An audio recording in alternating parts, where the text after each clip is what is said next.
All right, so we can get started. Thank you all for joining this meeting of the Transit Working Group. My name is Srilekha Murthy.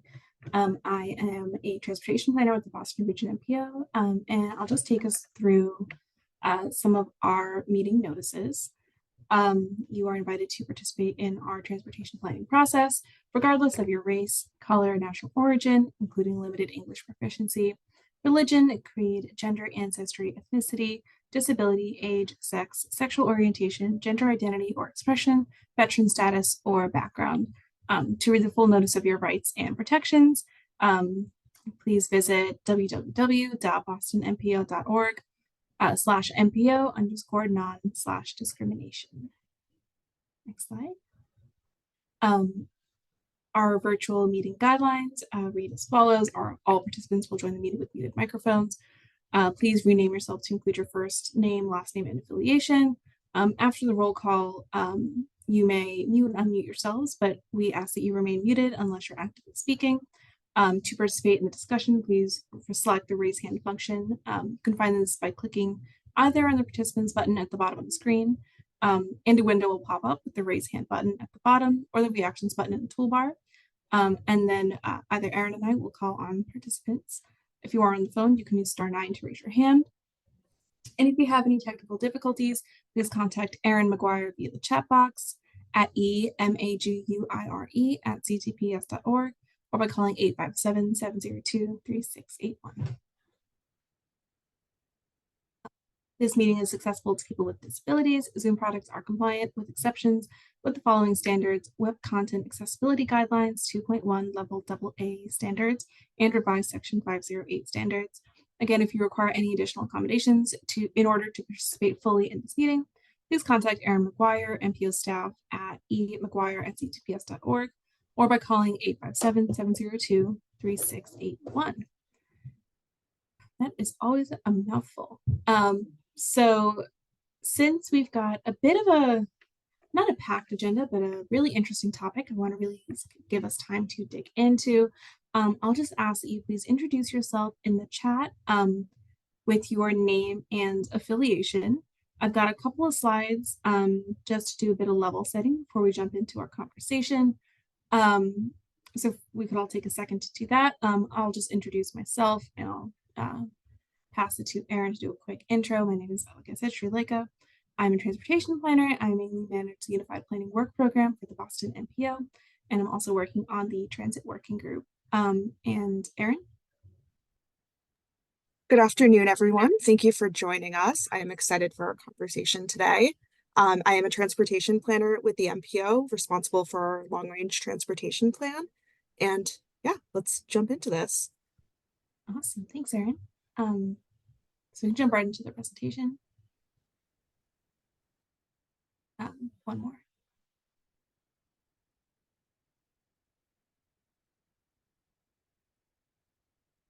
Thanks. So our topic for today is travel demand management.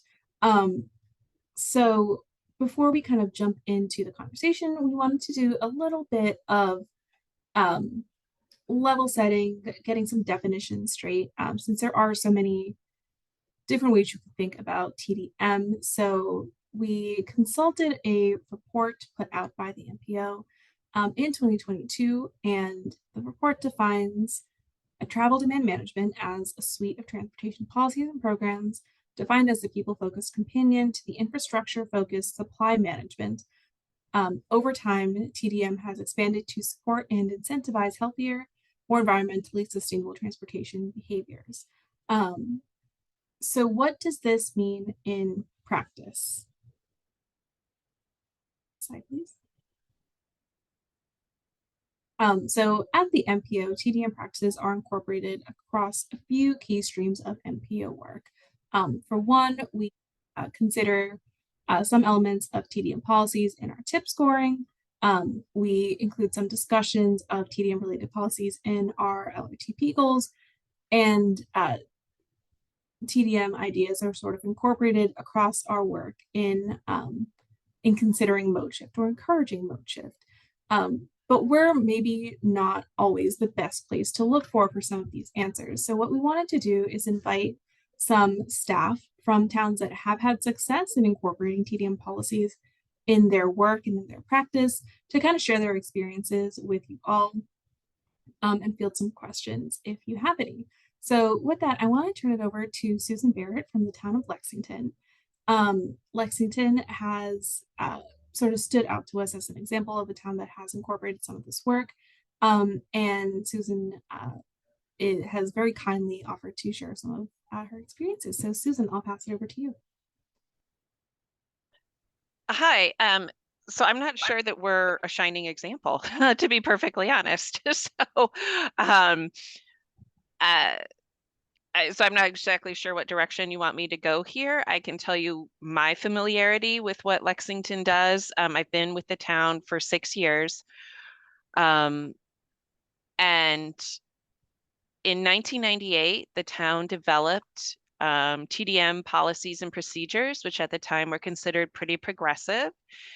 And the town, as I understand it, did try to roll those out to try to particularly encourage new developments that were coming in, to do different things, whether it be, set up some bike parking or contribute to shuttle services, whether that be our Alewife commuter shuttle operated by our TMA, contribute to Lexpress, which is open to the public. So there were things like that.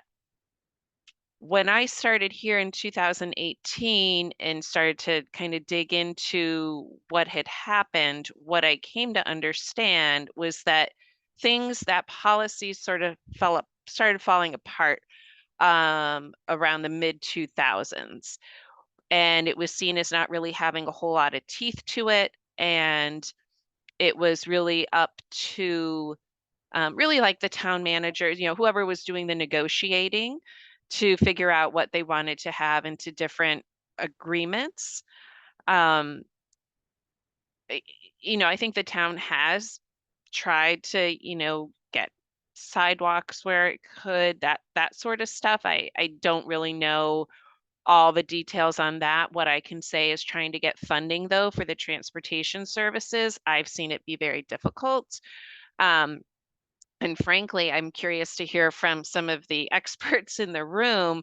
One of the things I've been curious about is, has the Nolan and Dolan cases had any influence on this? We used to get payments in perpetuity from developers that could go towards transportation, so towards things like Lexpress or our Alewife shuttle. But that no longer happens. We were told, I guess, in the mid 2000s, that was a no-no. We had to give up payments in perpetuity. And I know even as we looked at redoing our TDM policies and practices, and we worked with, I saw some folks here from Nelson Nygaard.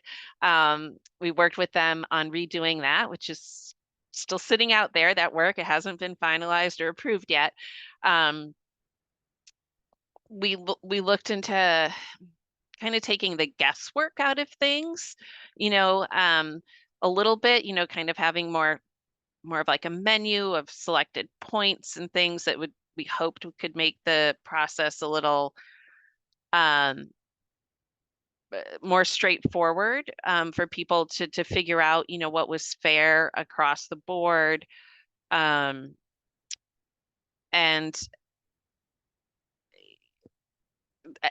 sorry, I lost my train of thought there. So that's where we're at. It's hard to get funding for services at this point. I think it's a little easier to get more infrastructure things, but it's all up to negotiations at this point. It seems like so. I think you have to have really well-defined TDM policies and practices that really have some teeth behind it. And personally, I think you have to have, with the turnover in staff, I think you have to have from your select board down through the layers of staff, everybody has to be on board with their understanding of this to make sure things roll out accordingly.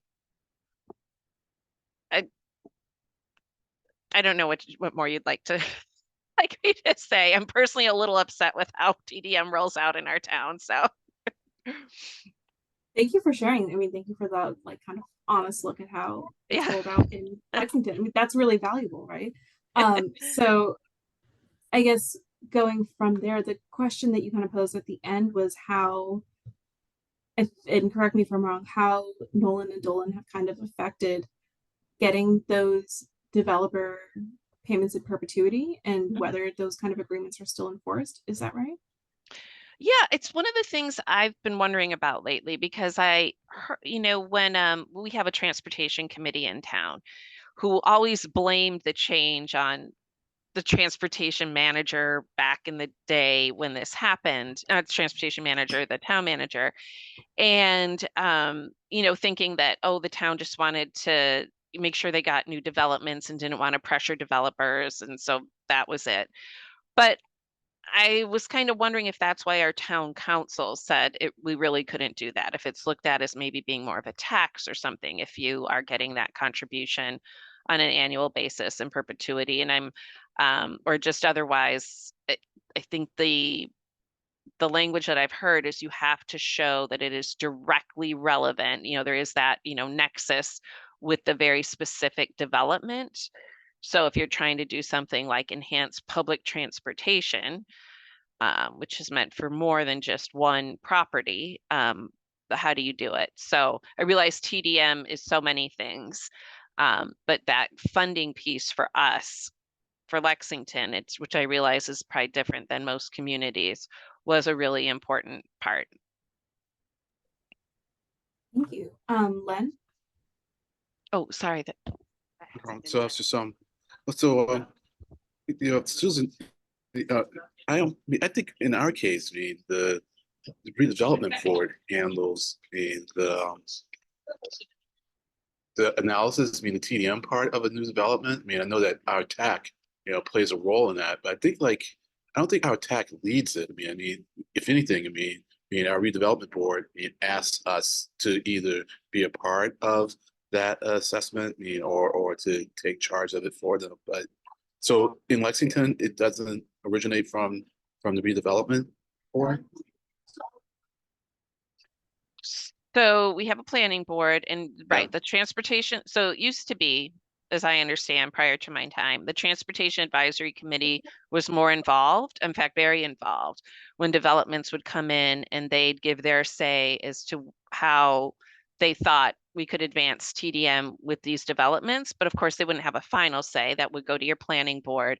But the actual negotiation, like the memorandums of understanding, that then would also that would say explicitly like what a developer had to do, including for us getting funds towards transportation services, which again, Arlington doesn't have that, but Lexington does. And that was up to essentially like the town manager, those final negotiations. It might be drafted by planning staff, but ultimately it went to your town manager to then have to finalize those MOUs.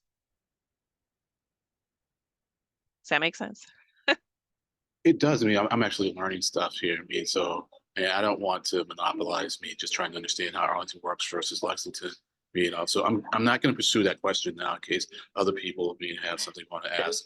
If not, The, then I'll the go other ahead. thing I'll say on that, so the other thing that happened is somewhere in the mid 2000s, my position was moved to a different department. So we're like separate from planning. And but I've just recently gotten to participate in what we call design review team meetings. So that's a place where one can voice things to, incoming projects like, hey, what if you did this or that, towards TDM. I know, having been in some of those where I've suggested or requested contributions towards services, for example, not going into, well, I'll talk about parking in a moment. You definitely get some pushback there. And, one developer, for example, that was building an assisted living complex said, oh, well, we're just going to have our own transportation. And as a town, or at least me, I'd like to see us not have every single development have their own transportation, but let's pool together so we can share those resources and have better services. The other thing I realized is that when it comes to parking, like we're getting some projects coming in now because of related to our new zoning. And some coming in with more parking than I would like to see, particularly along a bus line. But then you have other staff that have very different opinions. So that's where I go back to, I think, to have strong TDM policies and practices, you really need a clear alignment, I think, from your leadership all the way through all your staff and departments, if you really want to carry that out. You know, if your police department, for example, has one view on parking policies, then and how it should be carried out versus your planning staff or other staff, that's going to be problematic. Yes, it is. So and we all have to struggle with that. I hear you. All right, thank you.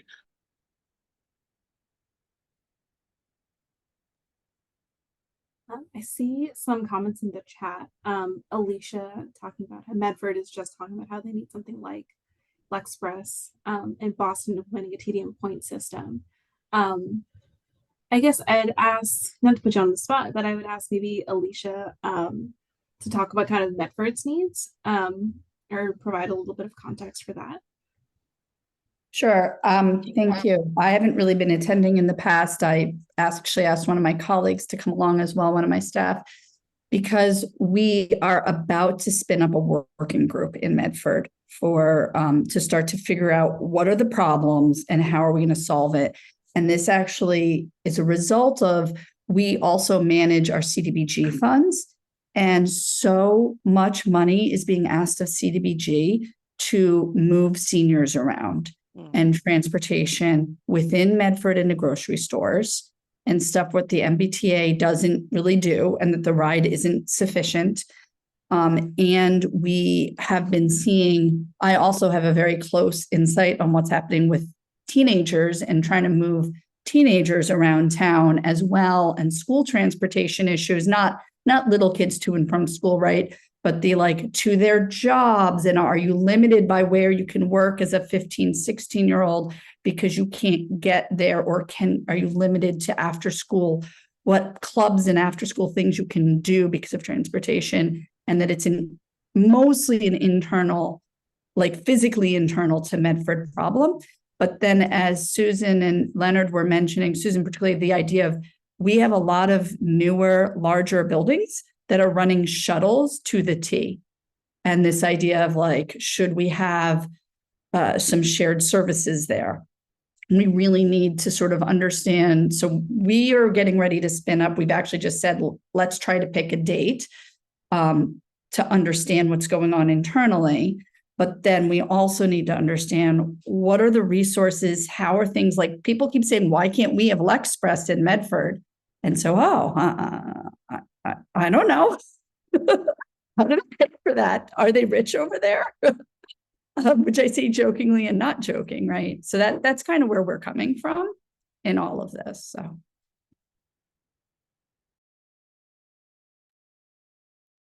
Thank you. No, that's really helpful context. And I also think that the concerns you're voicing are common across a lot of municipalities these days.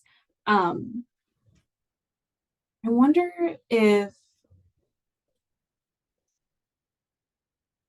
I'm not sure if she's on this call, but Lillian Hartman, we were talking very recently about North Reading's kind of experiences with getting folks around town. And I was just wondering if she was on the call, if she could talk a little bit about what North Reading is facing, if she's not. I'm here. Yeah. Oh, hey. So we are purchasing a van this week to sort of solidify our fleet that wasn't doing so well. We have senior center van drivers, which we're integrating with volunteers, which is really the only way we could, without spending a lot more money, get a lot more people around. And we've just had like an explosion of need for rides to medical appointments, which is something that is not available if you're outside the ride zone, or if you don't have Mass Health. So I actually have to call back Mindy Dome's office. There's a bill in the House and Senate state to consider like human services transportation and improving its quality for existing riders. And I and some others have been asking them, like, how about expanding the pool of who could get access to this instead of just improving it for the small slice of Massachusetts residents that can get to medical appointments. So we're taking a two-pronged approach, like throwing everything we can locally at the problem, but realizing that it's more like a state and regional problem, the way that we've set up transportation funding. So hopefully we'll see some answers from the state. Thank you. I appreciate it.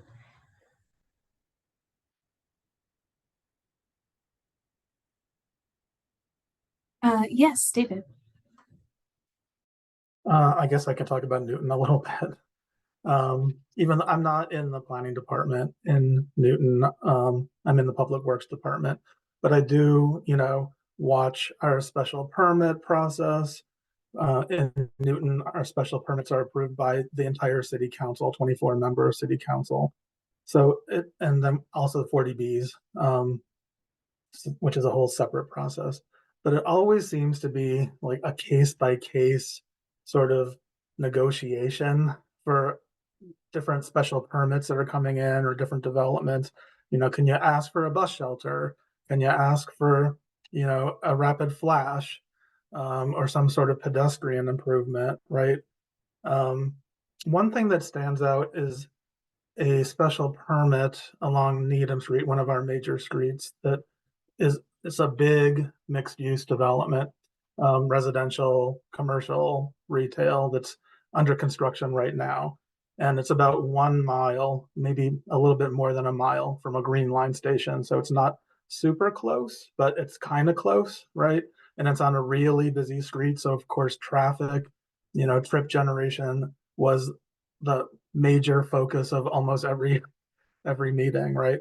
So it was interesting, the TDM that they came up with for that special permit is, I think it's going to be interesting when the construction's done, and they what's in the special permit is that they're required to provide a free, frequent public shuttle that's going to connect this large new development with the Green Line station.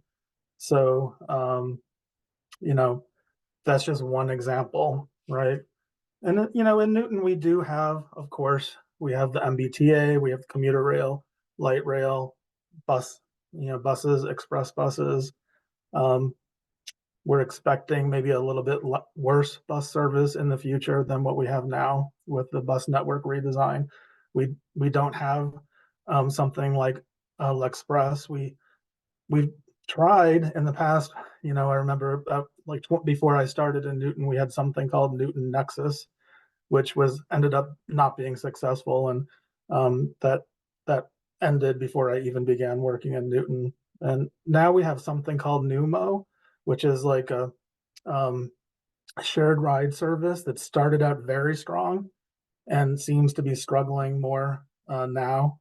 So it's always like little bits and like pieces everywhere. We have the blue bikes, which are doing pretty well, and you see them around town.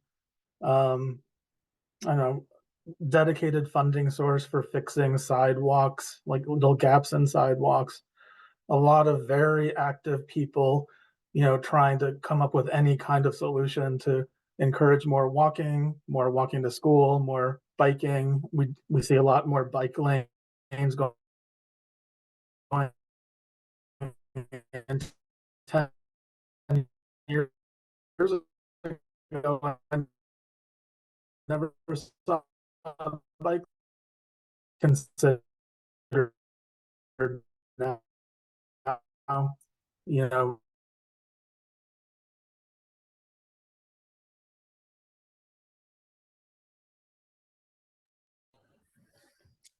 David, I think we lost you.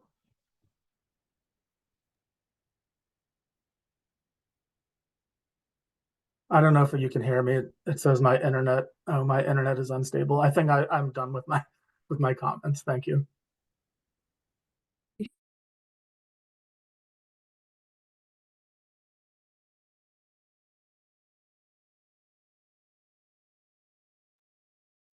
Well, thank you. Any other kind of comments you want to make on this? I do have a question that I want to post to the group, but um, any other, I guess, municipalities looking to sort of share their experiences, vent together?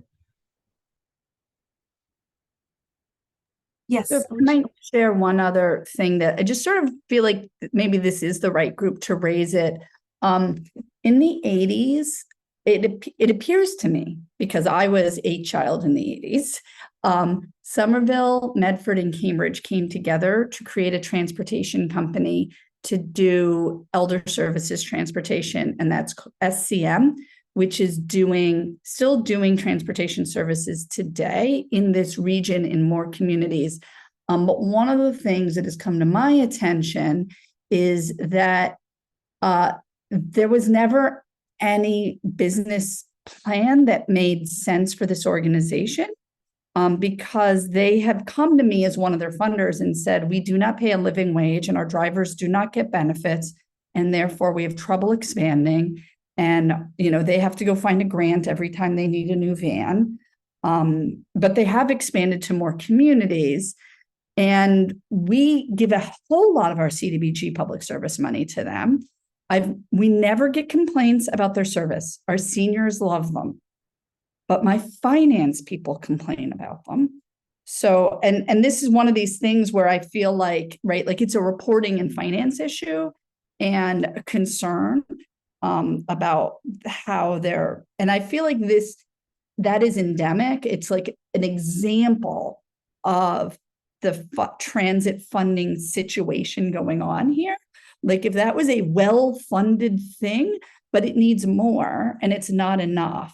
So I just kind of wanted to flag that for people as like that exists. We actually have a new startup in Medford that is a minority-owned local transportation company that is one would think competing with SCM, but SCM is saying there's enough work here for everybody.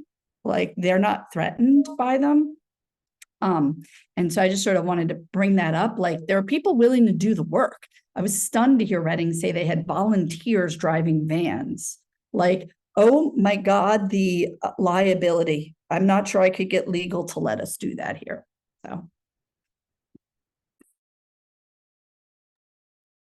Susan? Just responding to what Alicia was saying. So, I think the demand responsive paratransit, like you're talking about with SCM, I think it's that kind of outside of TDM, but I do think if this group is open to it, I think that would be a great topic for this group because there's so much of us are dealing with that.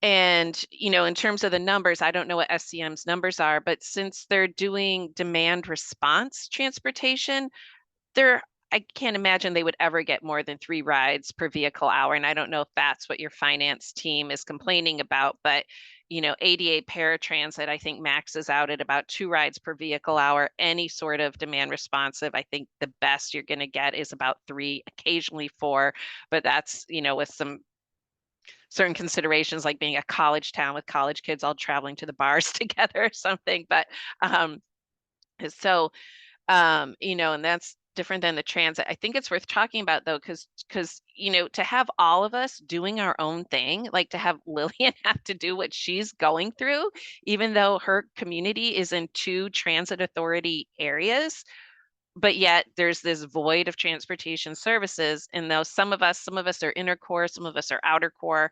but there's just missing transit. I think it has to be so much better coordinated at a regional level and a state level. We had that meeting, I think, in this transit working group, however, a few months ago, maybe with Jonathan Church, right? And his team at MassDOT was looking at that. And hopefully that's going to help us. I hope that work is coming together soon, but we need to, in my opinion, we need to stop piecemealing this. And every time we see a lack of transit, we just have different groups jump in to try and fill it. It has to be far more coordinated. And I think if it were more coordinated, we could get better and more efficient transportation. I'm off my soapbox. Thank you. That's really helpful, Susan, and I really appreciate it. And I want to come back to that point. Leonard? Yeah, Thank you, Shalika. If it's not too much off topic, I just wanted to follow up with Alicia to find out, what is the issue that her finance people have with SEM? I think the answer is obvious, but sometimes when I answer these questions, I'm surprised by the answer. It's actually different from what Susan was just speculating. It's because they don't have enough overhead. They don't do their reporting. They don't give invoices in a timely manner. They're not tracking, like, their financial infrastructure is so poor that who knows how many rides they're doing per hour. Although we maybe, I don't know if we have that data. Well, Laurel might know, but yeah, it's that they just don't have the office staff. Right. It's the executive director who's also the president of the board, who is the person who is submitting quarterly reports to us. Thank you. It was not the answer I thought, so I'm glad I asked. Thanks. Appreciate it.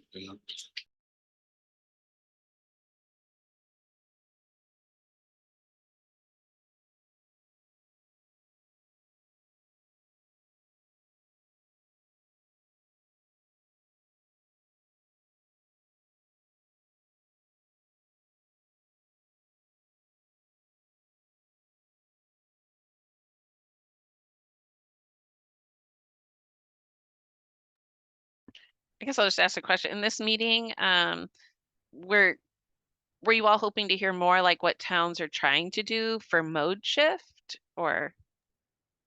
We are curious to hear what impediments you guys are experiencing, what policies you have tried to implement in the past, really just trying to get a dialogue started between you all, as you are really in the forefront of these items. Abby, please go ahead.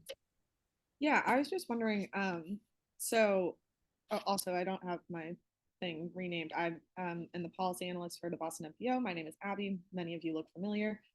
Susan, I used to work for Repsicolo, so I recognize you.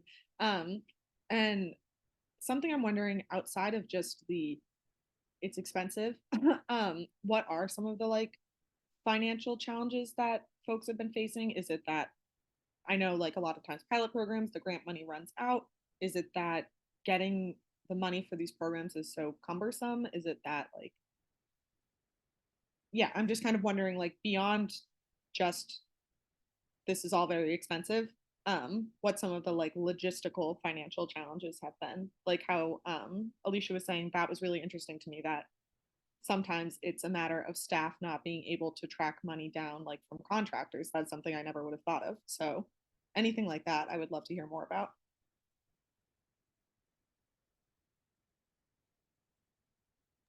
I'll share that we don't know what money's available to use for stuff like this other than CDBG.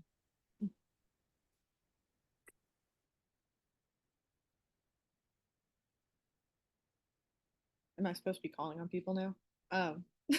Susan, please go ahead. So again, I realize TDM is a whole array of things, but I think the question was more directed towards transportation services, right? Like shuttles and vans and such. So I will just say, I mean, I think any of us have the same problems that even the larger, transit authorities have, right? The getting a sustainable source of funding is a problem.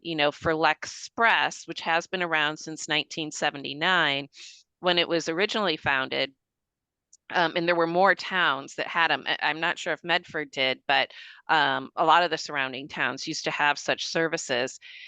And at the time, it was 50% of the operating funds were from the MBTA.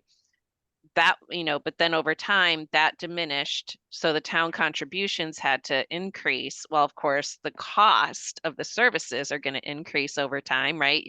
The living wage and all of that, your fuel, it all costs money and it always rises. So with that, there were cuts to the service, and it's always on the chopping block. And then I would say we have another service in town, and I think I saw a person from our TMA here. We have these shuttles to Alewife, operated by our Transportation Management Association, and the funding for that was always meant to come 100% from businesses, from developments. We'd get that funding, but I talked about how now it's harder to get funding. If we get anything, it's usually a one-time contribution, but yet, of course, operating costs are annual, right? So you've got to make sure you continually have that money coming in. So if you're not getting that, if you're not securing those funds, that's the problem. And then when it comes to grants, the challenge is most grants want you to have a sustainable source of funding. They might give you something to get the program going, but they're not going to sustain your operations. And then of course, with a pilot, they might give you money maybe for a year, like the new regional transit innovation grant that MassDOT put out. But then you have to figure out a way, if you're going to continue it afterwards, how are you going to do that? So just finding the resources is what's really challenging. Maria, please go ahead. Yeah, I would just echo that and say that one of the issues that we're finding in that sort of churn of like locating funding for the programs is that we have difficulty doing sort of long range planning around what we're doing. Because you're sort of constantly looking for funding, it just makes that kind of like sort of looking at the arc of what we're offering more difficult. You end up having to like sort of limit what you're able to do because of that. And so, that's just one of the challenges that we found. Thank you. Yeah, that is definitely something that we have heard before. David, please go ahead. Yeah, same thing here with I started talking about our Numo service before, and I have not worked on it at all, right? So I hope I'm not going to say anything that's incorrect, but I know just from being here that it started out very strongly, right? This is a sort of a EV vehicles and shared ride. It expanded early. It went all throughout the whole city, open to everyone, right? It was growing. They had a good marketing. It was really popular. It was popular among high school students, seniors. I know that they had a lot of difficulty getting drivers, right? Competing with the T for drivers and with school bus companies and trucking companies. So that was one difficulty getting them to be able to park in areas that had charging stations, right? So, but we were able to figure that one out. So it did start out very strongly. It's still going on. We see it. We see these vehicles still around the city. It's been cut back in terms of eligibility, and then the price had to go up. So, I mean, just like everyone said, it comes down to funding and, how to continue funding an expensive service, a needed service, after the initial grants and, start to run out. So I think it's the same problem that we hear from everybody else. And Len, go ahead. Yeah, thank you. So I think if folks here could get together maybe outside of one of these meetings, if the timing is necessary, to put together some kind of coherent request, to the Transportation Funding Task Force. I think the time is right to try to get the state to really think hard about how to fund these necessary initiatives, or services, so I think it's a really good opportunity to do that. And so I don't know if their meetings are public, but I think we all know people on that task force that we could talk to, and I think we could formally submit letters to the governor or the transportation secretary. I think the transportation secretary, Monica Tibbetts, is certainly an ally to these causes. So I would say, let's try to get together, to do something. And I say let's, although I'm not really a transit provider. I'm just a person with a keen interest in transit, but I'd be happy to work with folks as much as possible to try to make something like that happen. That's it. Thank you. Susan? Thank you. I think beyond the funding, what we really need from the state, and some of us have been trying to raise our voice on this, so whatever help we can get would be great, is we really have to think about the coordination and who should be operating all these services, and should we have, everybody doing their own thing. And I say this both for fixed route transportation, point to point services, and demand responsive services. That's why the bills that Lillian had mentioned and that I popped them into the chat, I found them to be important. I think take a look at those if you're interested in this topic. Those relate more to demand responsive transportation, but because so many of us struggle to get people to medical appointments, and also many of our communities are operating some form of human service type transportation, whether it be just for seniors or seniors and people with disabilities. There's so much, there's like a plethora of services out there, but they're all operated individually. And it was my understanding that back in the Patrick administration, there was a task force meant to look at all of this, look at ADA, paratransit, human services, transportation, and all these services to see how they could be better coordinated. So it's my hope with these bills that they're looking at that they can expand the scope of them to go back and really try to do that. And then I think when it comes to fixed route transportation, we really, again, I think all of us were like, oh, we've got new development. We've got to come up with a new service. And that's just a brand new service. It's like, we have transit authorities. We should try to get try to find a way to get as much service through our transit authorities as possible. And then if that isn't an option, then, it seems like going at the route of our TMAs to fill in the gaps, but not having everybody have their own separate thing. It's just, it can be far more efficient, I believe, if we can coordinate it, plan it out, and not have everybody have their own separate service. But that's going to take some regional and statewide planning. Maria, go ahead. Well, I just wanted to add for Alicia, because you asked about funding, and we actually have been very successful in accessing funding through the TNC funds that come back to the community. So that's overseen by our transportation board. And so we do have to go back to them every year to ask for that funding. They use some of it to enact some of the complete street policies that they have, but I'm not in the transportation department, so I don't know too much about that, but we have been able to access those funds for our transportation programs as well, for seniors specifically.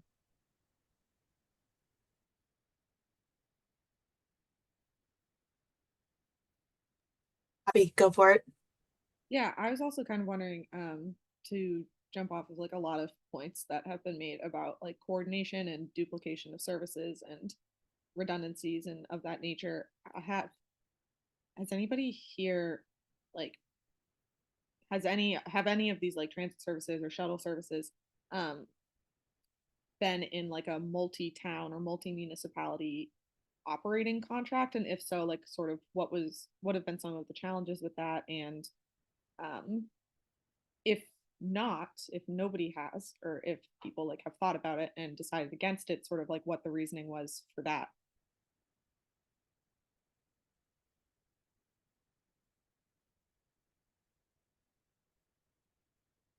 It's fine if not, I was really just curious. Susan, please go ahead. Keeping the one to pipe up, so please take others if they raise their hand. So in regards to L'Express, we've never had a formal agreement from different towns. The service has always provided service into Burlington since it was founded in 1979. The original people who set up the routes thought that was just necessary for the folks of Lexington. Like getting to Burlington and all the services there is very important for Lexingtonians. But of course, the service is open to the public, so we do get folks from other town riding. We do extend into Arlington Heights. There's a busway there. It's just over our border. There's no agreement with these towns. We have worked on regional planning and coordination efforts for a long time.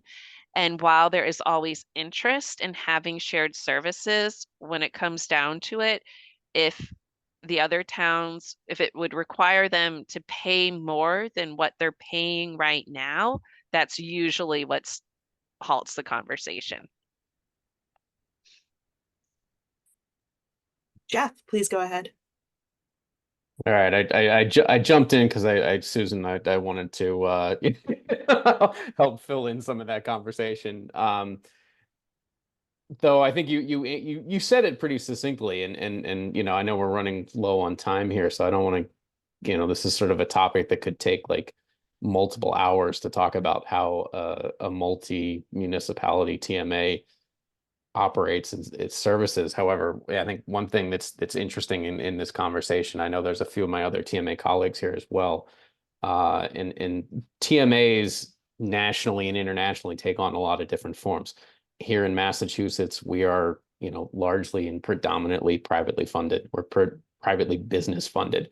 In some cases, we get some support from residential complexes, but again, those are really just commercial enterprises of a different nature. They, you know, they're still commercial real estate. They're just focused on residential rather than, you know, office space.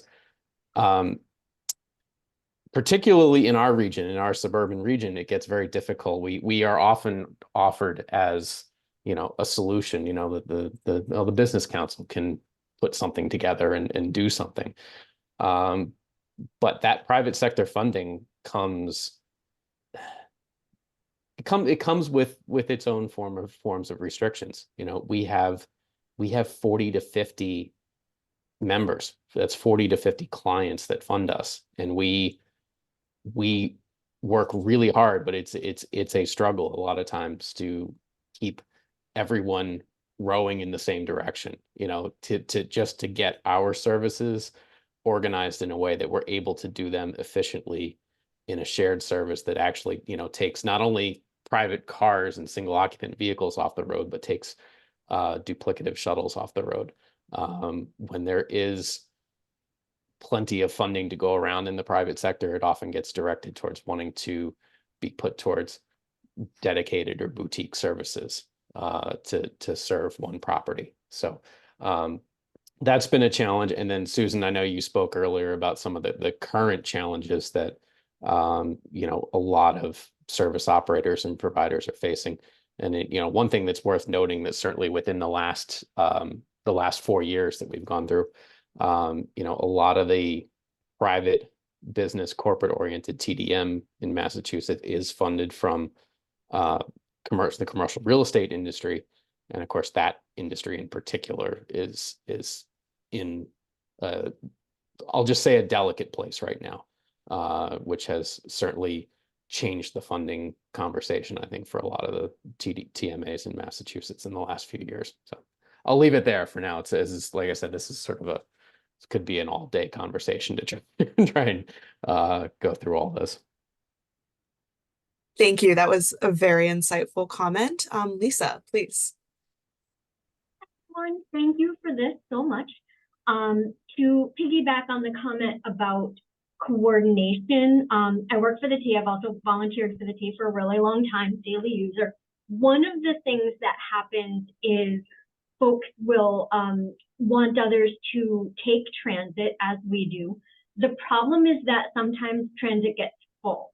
So what'll happen is there might be a policy created to reduce single occupancy vehicles or maybe reduce parking in a certain area. And then those folks want to take the T, but then let's say the bus that goes by them is completely full. It's a great problem to have. I bring this up every time I'm at a meeting at the T. What an amazing problem. We have too many people all trying to travel at the same time.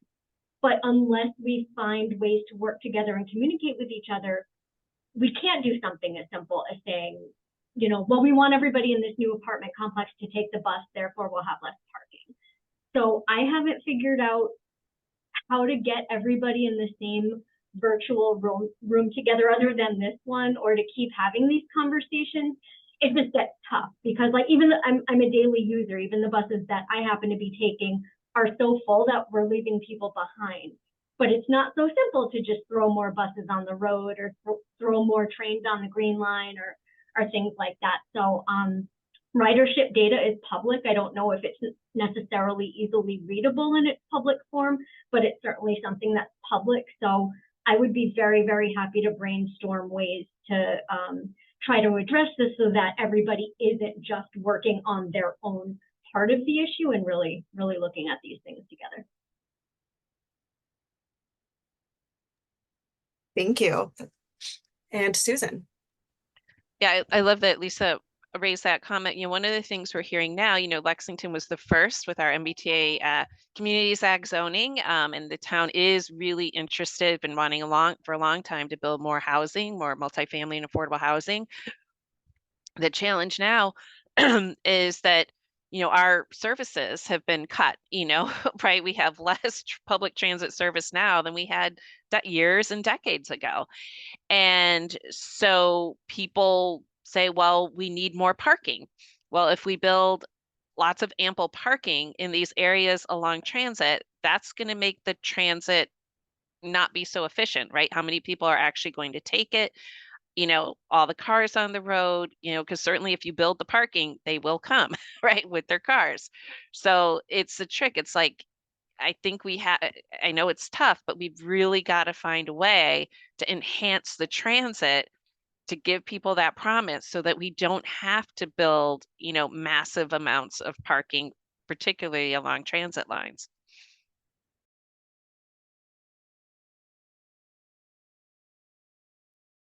Thank you. Thank you all. And I'm really sorry for having to jump off in the middle there. My computer was kind of going through it for a second. As we're getting closer to the end of this meeting, I want to ask one last question.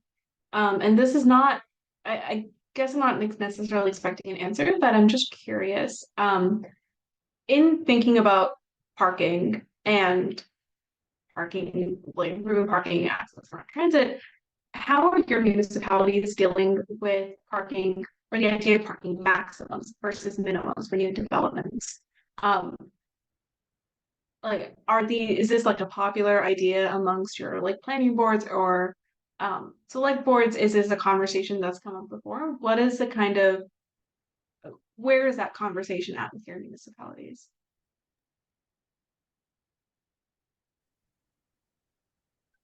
Yes, Lynn. Ours is being linked to overnight parking, and so and I want to be careful that I don't get ahead of things here. So I'll just leave it at that, for now. So yeah, I just don't want to get too far out being in such a public situation, but it is figuring into our discussion quite a bit. Thank you. Thanks. Yeah, Alicia.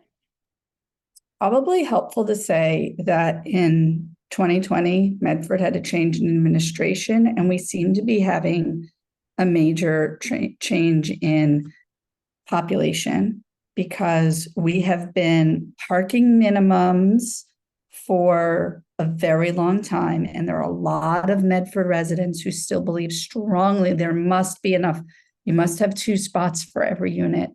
But our planning board, our city council have all become amazingly more progressive, and our staff and our mayor over the last 4 years, so that we are now, we did just change some of our parking minimums to be lower. Single family houses is still two spots per, but we've been lowering the rest of them. And we did put some maximums into our zoning a year and a half ago that I think was double whatever the minimum is. You're not allowed to have 2 times that as a maximum. So it was sort of trying to cap it, but Medford has been designed over the last 50 years as a driving city, not drivable, but plenty of parking and not great public transportation. We have great transportation to get us from Medford to Boston, but not within the city. So we're getting there. We may go a little further with it with our new zoning. We're doing a new zoning thing this coming year. But that was our start. Thank you. Yes, Susan. Okay, you have to bear in mind that I am not in the planning department, so I can't give you the official answer. I wish Sheila was here. It's my understanding, though, that, as I mentioned earlier, we did come up with a draft new TDM policy, off-point system, similar to what Boston said they've instituted. And it does include some things like, extra points for parking cash out and things that are more progressive like that. And it was my understanding that the planning board at the time was really hesitant to move in that direction. I think there's a fear that we might scare off developers. The town did also recently agree to, what we now have, a 500+ parking structure right along an MBTA bus line.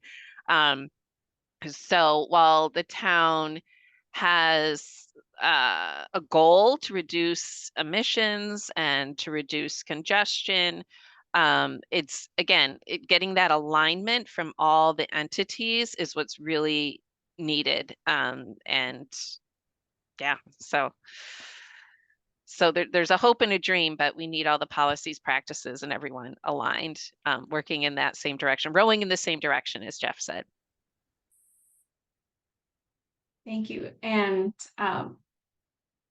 we're almost at time, so I guess we can kind of move to wrap up this conversation. But I just want to say a really big thank you to everyone who contributed today. This has been a really interesting, enlightening conversation, especially for those of us that may not be working as closely with the day-to-day of municipal government, and learning about these issues at that level is really valuable for us as MPO staff. So we could just go to the next slide, Erin, please. In the last couple of, or no, 1 minute. Sorry, so in the last couple of minutes, if there are any events going on, any important meetings that you'd like to share out, please, at this point, I guess you could drop it in the chat or email me, and I'll drop my link in the chat as well, and I'll send it out in the kind of follow-up email to this meeting if there's anything interesting going on in your municipality, in your subregion, and you want to publicize it, let me know and I'd be happy to share. But I guess with that, we can kind of wrap up for the day. Again, thank you so much to everyone who attended, for all the people who commented or asked a question. I really appreciate it. Really, really appreciate your time, and we'll be in touch about a future meeting, probably in the next couple of months. Oh, thanks, Susan. Hosting Henry Graybar, author of Paved Paradise, on April 25th. Thank you. I'll put this in the follow-up email for today. All right, thanks so much, everyone.